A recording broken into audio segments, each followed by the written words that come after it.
it hit me like, even though I hadn't looked at Chanel that way, do you know what I mean? But here's the CEO of Chanel, who grew up in a poor town in India, right?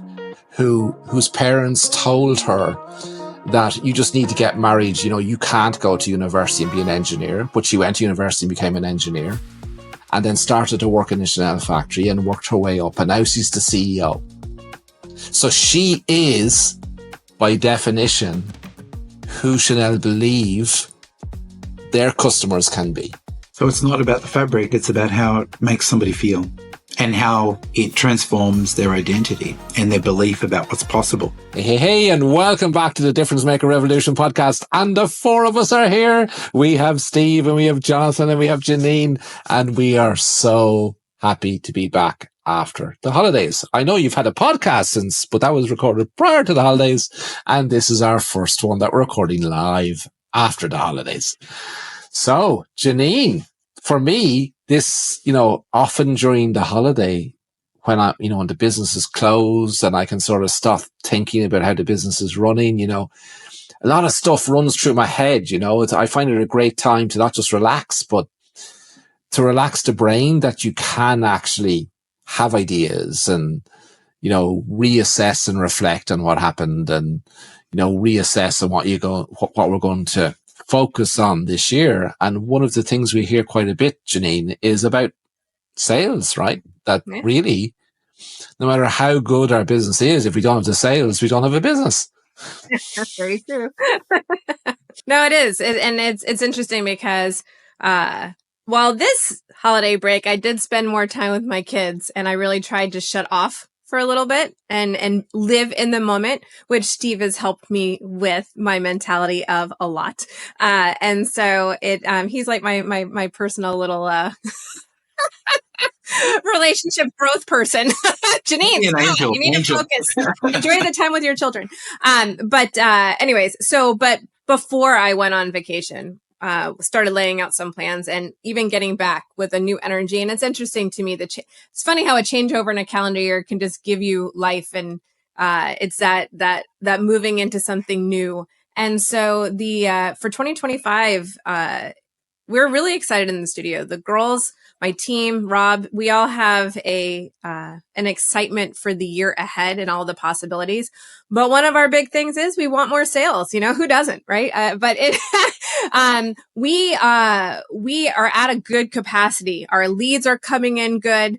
Our ads are working well. Our referrals are going well. We're strengthening more alliances to get another source of leads coming in, but we're happy with our lead generation.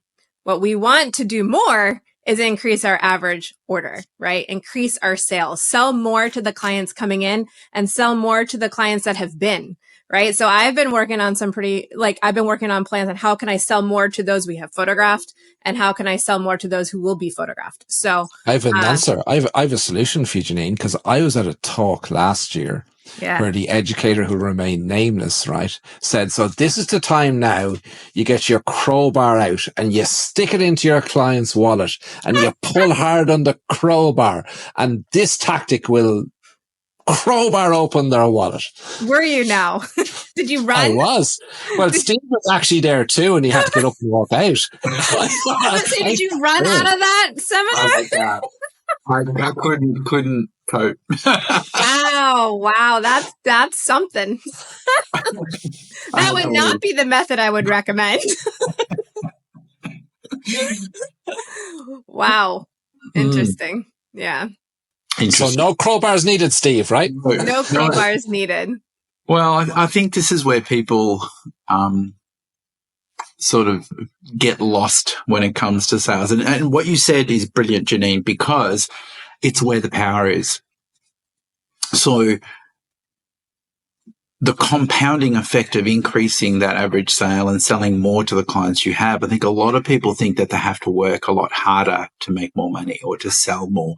But the reality is that, you can multiply your business, not necessarily bringing more people in, but really serving them well. And I think people misunderstand what selling's all about. Selling is all about serving. It's all about understanding your clients. It's all about getting into their minds and understanding what they need and then fulfilling that need. And I don't feel as though a lot of the businesses that I see, be it photography, be it anything else, really have taken the time to think about. And I think this is great over Christmas. You get time to think about, what do our clients really want from us?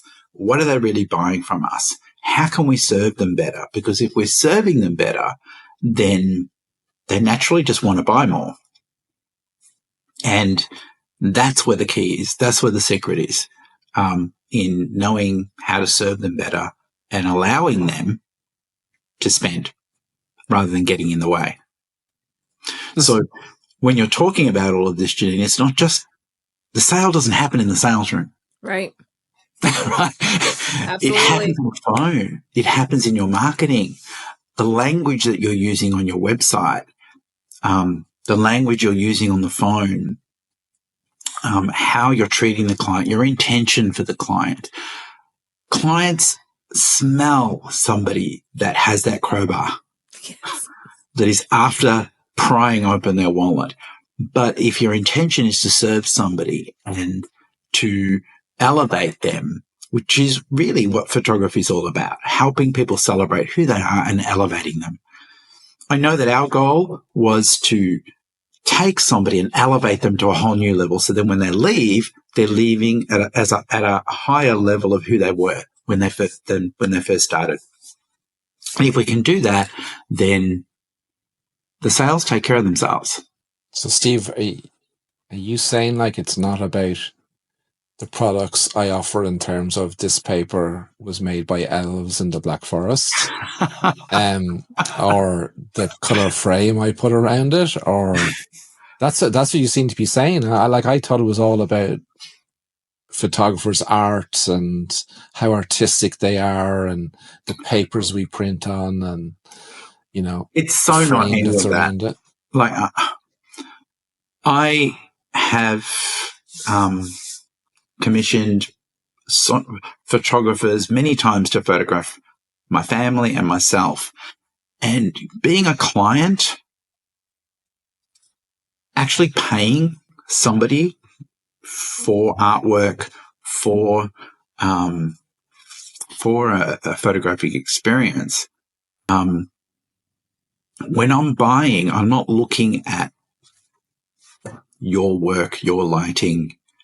I'm looking at, and I remember you doing an underwater shoot, and what I was looking for,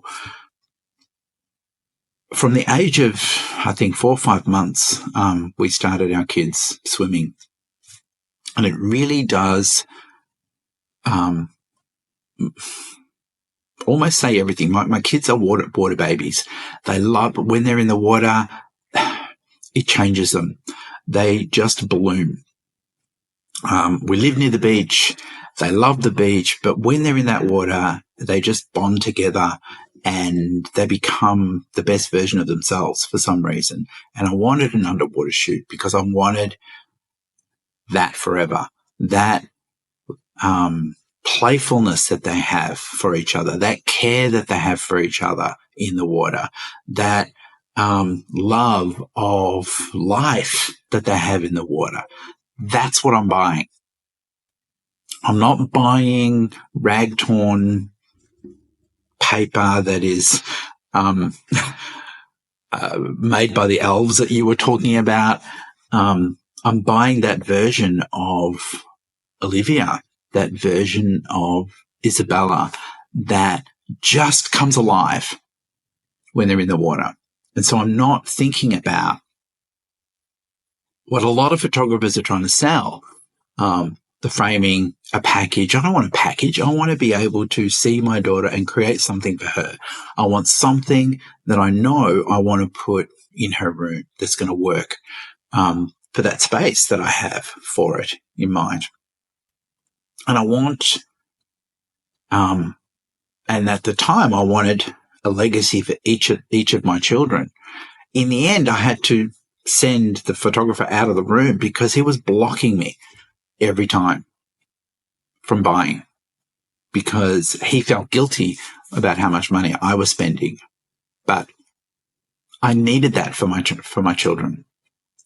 And I'm buying for my children. So entering the minds of the client, what do they really want? They're buying a piece of that child. They're buying a piece of that child's identity.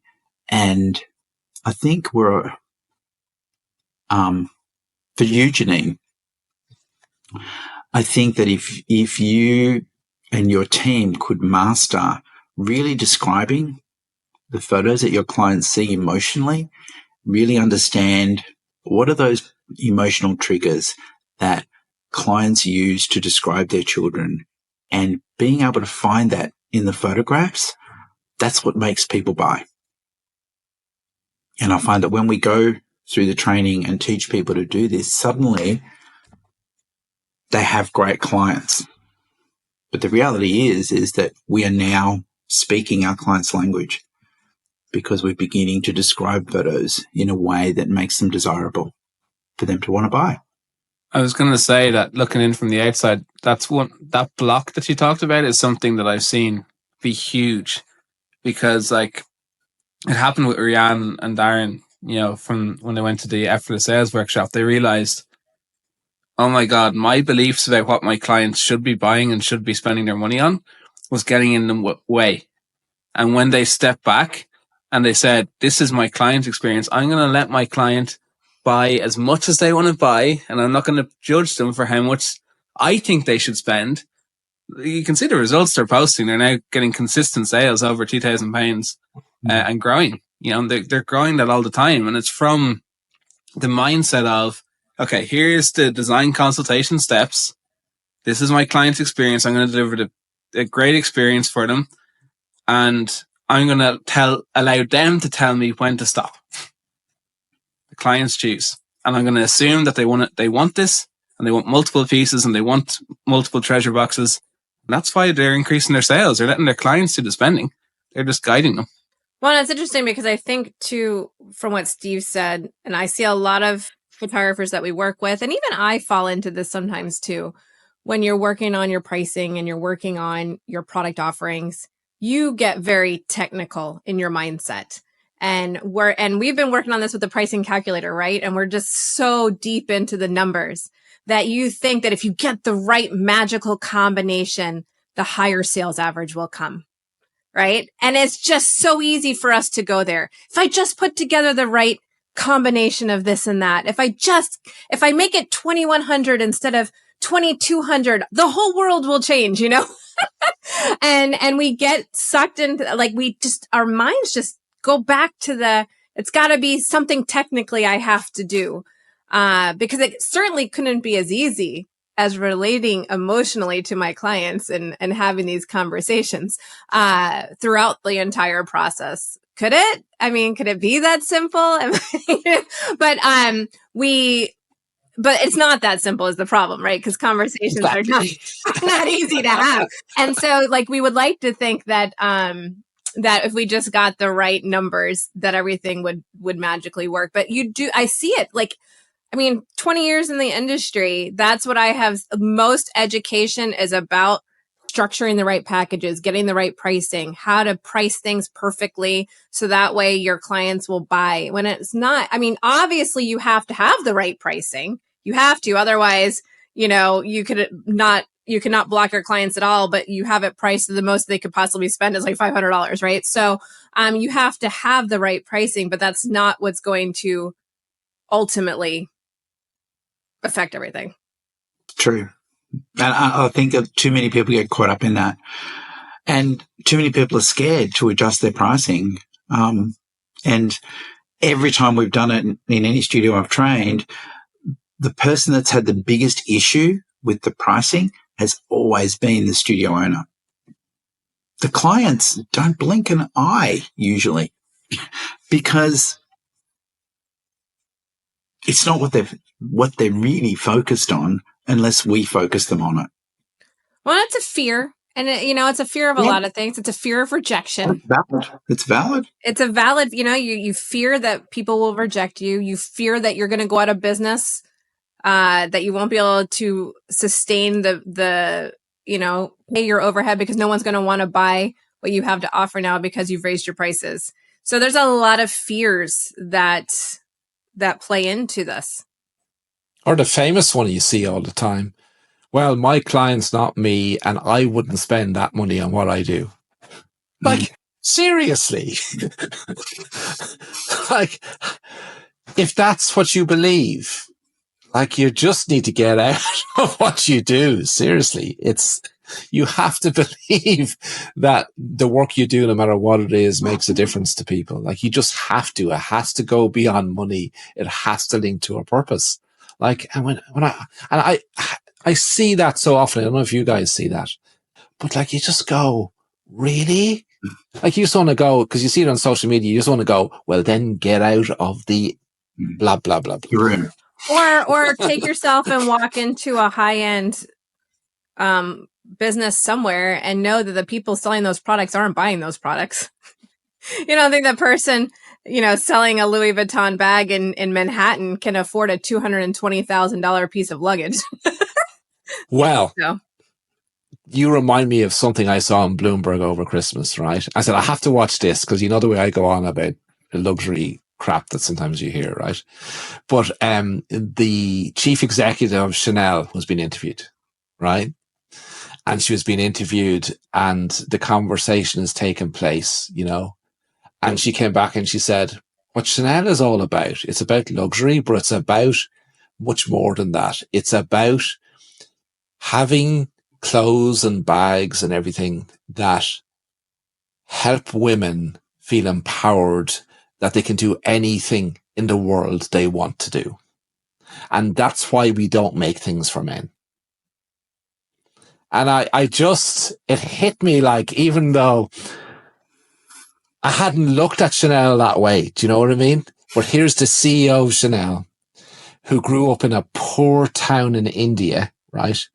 Whose parents told her that you just need to get married. You can't go to university and be an engineer, but she went to university and became an engineer and then started to work in the Chanel factory and worked her way up. And now she's the CEO. So she is, by definition, who Chanel believe their customers can be.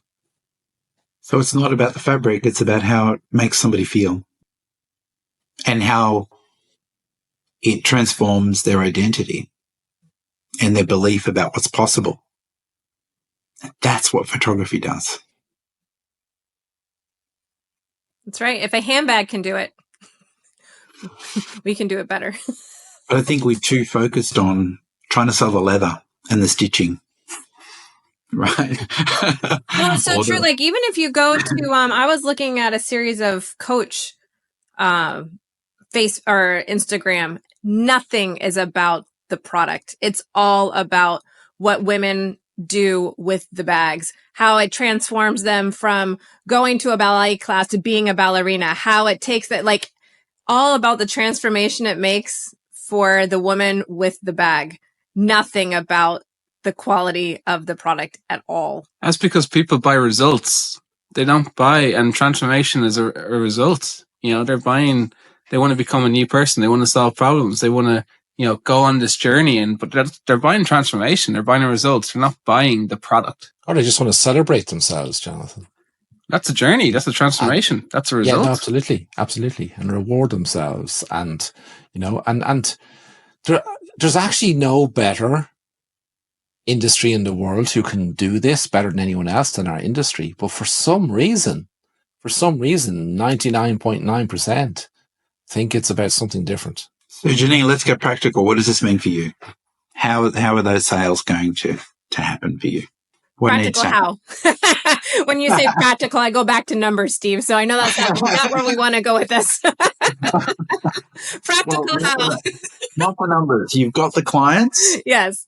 How can this now that you're armed with all this incredible knowledge, what is it that that you can improve on or do? So conversations, for sure. And one of the, so I happen to be very blessed with two amazing ladies in the studio who are very client focused. Elizabeth, I think you guys met. Did you meet both of them or only one? I can't remember who you guys met when you were here.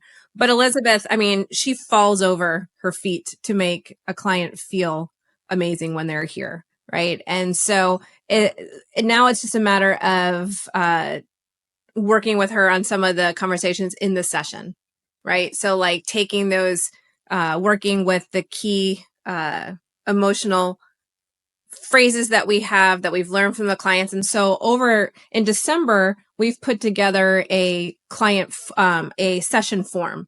Steve, I think you saw it because we worked on it together. And so it's a way for us to translate what Betsy has learned on the phone from the client, what I have learned on the phone from the client. It's now written onto this form, and we go over it as a team before the clients come in the morning so that we're all on the same page about what these sessions, the 3 sessions that we have today, what they're about, what the clients are about, what they're here celebrating, what's important to each client.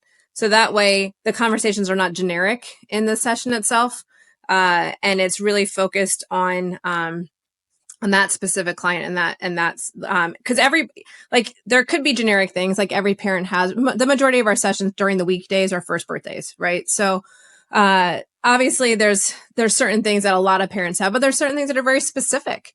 And so being able to talk to that parent about what they've loved most about seeing their baby do, what it has meant to them as a family, their birth order, like all these different things, what it has meant for the older sibling to have a younger sibling, these different conversations that we have to be able to use in the session itself to then translate into the design consultation when we meet with them again. So that has been something that we started in December, and now we're going to work on even more. And I'm excited about that to see how that goes. And then, just before you go on, yeah, I want to point out, when you say you're blessed with these two incredible girls, did you interview them when you employed them? I did interview them. Right. So, it's about you choosing the right people. Yes. Right. So these things don't just happen. They don't happen by chance. No. And if you did choose the right person and you didn't provide the right environment and you weren't nurturing these people, this is when incredible people get lost. And I feel that happens a lot in the studios where people aren't given the room to grow. They're not given the training that they need. They're not given the nurturing. And so great people are lost. And Jeanine, this is no accident, right? So you've got to be commended for creating the right environment, for choosing the right people, for attracting those people that are aligned with your values. Yeah, no, you're right. You're right. Well, and for me, and I do know this is a big struggle. It was a struggle for me for a really long time. And it was something I committed to last year to take on more of that conductor role, right? So that way, and the mentor role and the nurturer in the studio as I don't like to say the CEO, I'm the CMO, the Chief Magic Officer. So the working with them to train and nurture and keep the happy and keep the momentum going. So that's been a focus of mine. But that's part of the sales, Jeanine. Yeah. Right? What you're doing is adding to the sale because you're training them to give a better service. You're training them to give a better experience. That level of service and that continuity, that alignment, that constant flow is what brings those, the extra service, which results in more sales. More sales. Right? Because of what you've created. Right. And what you're allowing to happen and what you're nurturing. I think a lot of people get stuck in, I have to do everything. Right. And there's so many people I know. It's almost like, my mum used to say this all the time. You've got a dog and you're barking yourself. Like they'll hire people, but they're still doing everything themselves. You're not allowing people to use their skill, you're not empowering people. So you're empowering people to use their skill and to provide this incredible service. I said, that's not an accident, Jeanine. It's just not. And it's brilliant because you're now leveraging other people's talents, and you're empowering people to serve and to, add to this person's experience. So I want to commend you on that. Well, thank you. I don't want you to overlook what you've actually created. It wasn't an accident at all. But to do that, you need to be really clear on what you're looking for and the personalities that you're looking for. And I think a lot of people are trying to just fill a gap and not think about it, because when we're hiring people, we need to hire personalities. Sorry, I interrupted. No, that's good. No, I appreciate the interruption. So I think the more that you can nurture your team, right, the better that service will be, the more you can serve, because there's only so much that you can do as an individual. And if you're leveraging these other people to then add to the service, then of course it's going to end up in higher averages, because they're now, everybody's rowing the boat in the same direction. And the clients are going to have a much better time when everything's cohesive and everyone's on the same page. And I love the fact that you've got the communication. So you were talking about the communication, it's on the form. It's now coming into the shooting stage of it, which when that happens, the clients are connecting the dots. They're connecting those emotions and those emotional words to that specific part of the shoot or those particular photographs. And so then it's important to then bring that into the sale or into the design consultation. So how is it practically, how's that going to work, do you think, for you guys now? Well, I mean, like I said, we've already started putting it into practice. We've started back our sessions for the year. So now it's a matter of, Ronan, what do you say? How many weeks you have to do something to get it to become a habit? So we really need, that's our focus. Like for the next 6 to 8 weeks, every single session, every single day, until it becomes habit and we never forget to do it. And it becomes part of our speech and part of what we do. And so that's really our focus these next 2 months. And so that's practically how we're going to implement that and work on that aspect of things. On the other aspect of things in the sales room, we've made some changes too, and for the design consultations. And we're working on those aspects. So I know I just looked up at the time. I'm like, oh my gosh, we've been talking. We're almost at the 30-minute mark. How does that always happen? It does happen so fast. So I think Jonathan needs to tell us a few things, doesn't he? To tell you a few things or share an incredible opportunity for all of our listeners, right? So we've talked about increasing your sales, growing your business, and we are hosting our first ever Sales Success Challenge. It's the most incredible new opportunity for you to take part in when you want to grow your sales. Because over the 3 days, we're going to be covering things like why clients buy. We're going to talk about the products that clients love to display. We're going to talk about some goals of pricing around that. Then we're going to get into the, cropping and culling to understand how to maximize every photo for your client. We're going to talk about, setting up your sales space to subliminally sell for you. We're going to talk about describing photography emotionally, like Steve said. So Jeanine, make sure you're there for day 3. We're going to talk about creating an impactful slideshow. And then we're going to run through the steps of creating an incredible in-person sales experience, which Steve calls the design consultation. That's my favorite part of the whole experience. So I cannot wait. It's going to be so exciting. I have seen firsthand that when people go through some of this training, that light bulbs start going off and they have immediate results. So I am expecting, like we've already people signed up for the challenge, ready to go, excited to go, ready to increase their sales and make their clients experience the absolute best it can be. And I know that those people after the challenge are going to be posting about, their best sale yet. So all you have to do, click the link below this podcast and sign up today. It's only a one-time investment of $100. And here's the beauty about it. When you sign up today, and you invest in yourself and you invest in your clients, and you join the challenge for $100, you will also be given a very special, unique referral link so that you can invite a photographer friend who you believe can benefit from this too.